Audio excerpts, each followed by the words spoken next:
छत्रपती संभाजीनगर जिल्हा परिषदेसाठी आता अंबादास दानवेंनी टाकलेल्या बॉम्बमुळे वेगळंच वळण मिळण्याची शक्यता आहे। अंबादास दानवेंनी शिवसेना किंवा भाजपच्या सदस्यांनी समर्थन दिल्यास आम्ही सत्ता स्थापन करू असा दावा केलाय। त्यामुळे जिल्ह्याच्या राजकारणात अनेक चर्चा सुरू झालेल्या आहेत।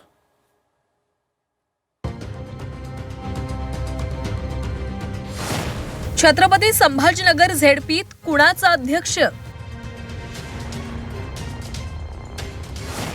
शिवसेना उद्धव बाळासाहेब ठाकरे पक्षाचाही सत्ता स्थापनेचा दावा। शिवसेना भाजप सदस्य ठाकरेंच्या संपर्कात। छत्रपती संभाजीनगर जिल्हा परिषदेमध्ये अजूनही अध्यक्ष कुणाचा यावर तोडगा निघाला नाहीये। शिवसेना आणि भाजप दोघेही अध्यक्षपदावर अडून बसलेत। दोघांनाही जवळपास समसमान जागा आहेत। त्यामुळे अध्यक्ष कुणाचा असा वाद सुरू आहे। त्यातच शिवसेना उद्धव बाळासाहेब ठाकरे पक्षाकडून सत्ता स्थापनेचा दावा करण्याची इच्छा व्यक्त केली जाते।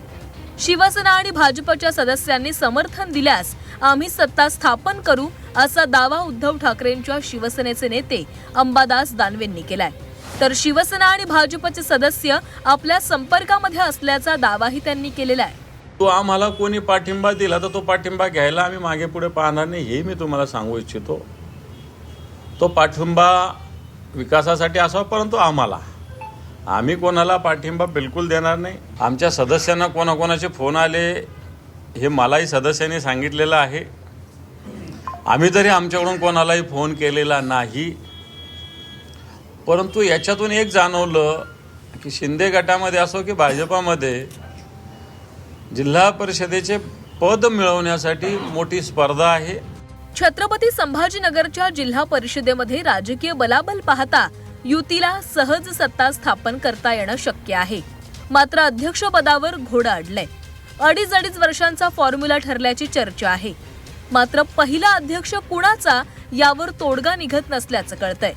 छत्रपती संभाजीनगर जिल्हा परिषदेमध्ये भाजपच्या 23, शिंदे सेनेच्या 21, शिवसेना उद्धव बाळासाहेब ठाकरे पक्षाच्या 9, राष्ट्रवादीच्या 4, काँग्रेस 1, राष्ट्रवादी शरदचंद्र पवार पक्ष 1 आणि इतरांच्या मिळून 4 अशा जागा आहेत। मात्र अंबादास दानवेंनी मुंगेरी लालची स्वप्न पाहू नयेत असा टोला भाजपचे आमदार संजय केनेकरांनी लगावलाय।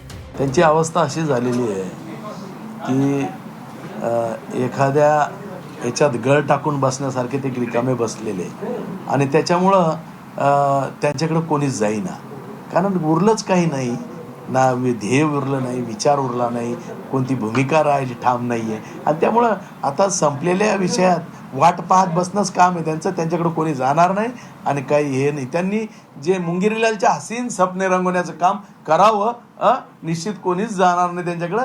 आम्ही महायुती भरभक्कम आहे। निश्चितपणे जिकडेही जिल्हा परिषदचा अध्यक्ष होईल तो महायुतीचा असेल। संभाजीनगरच्या जिल्हा परिषदेचं गणित वरकर आणि महायुतीसाठी सोपं वाटतंय।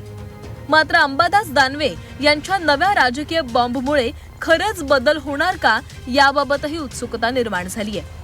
सध्याचं राजकारण पाहता राजकारणात काहीही अशक्य नाही असंच दिसतंय। त्यामुळे चंद्रपूर नंतर सगळेच पक्ष सावध भूमिका घेताना दिसतायत। विशाल करोळे, झी 24 तास, छत्रपती संभाजीनगर।